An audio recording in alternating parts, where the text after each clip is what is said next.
Well, good morning, everyone. I hope that you are enjoying a great start to your day.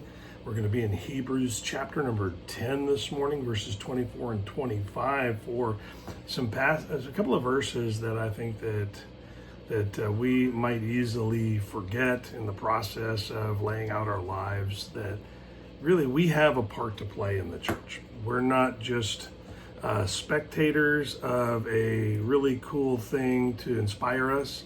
I think more and more people think of church these days as somewhere they go to get something they think they might need from time to time.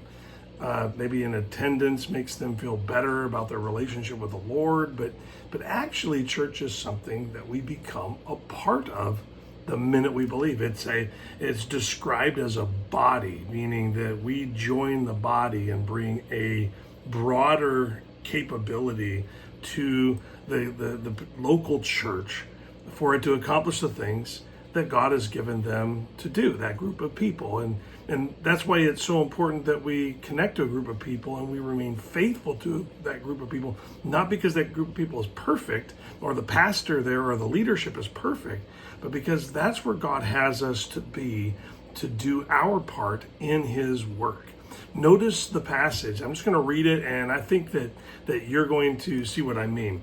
Look what happens in verses 24 and 25. It says, "And let us consider one another to provoke unto love and to good works, not forsaking the assembling of ourselves together, as the manner of some is, but exhorting one another, and so much the more, as ye see the day approaching." And so we see this passage has some levels to it. The passage assumes we understand that we are no longer to live for our own purposes, and expects the Holy Spirit of God has already put this in our hearts to find our church family and begin to contribute to the mission of God's work.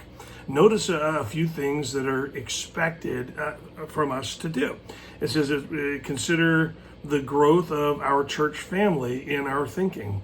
Is what I'm doing going to help enhance the church, or is it only about me? Is it going to grow people in the church, or is it going to just benefit me? The second thing I want you to notice is that it assumes that we're going to help others accomplish their part in God's plan. Is what I'm about to do, is what I'm contributing to the whole, helping others accomplish their part. Another thing I want you to notice is that 3, it's expected that we would be in our place faithfully, even though most won't. I mean, we can't use those around us as well, they don't show up very often, so I won't show up very often. We can't use excuses or things like that. We need to walk in the Spirit so that we will be in our place, doing our thing, whatever that thing is that God has given us to do.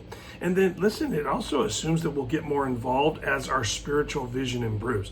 You might be thinking, well, isn't that just a last day statement? No, actually, there's more to the statement.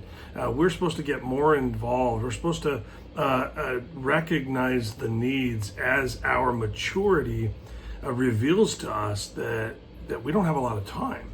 And so, listen, our commitment to be present, to grow, isn't so we can work God for more personal benefits, but instead to help the whole body of believers to experience the best that God offers.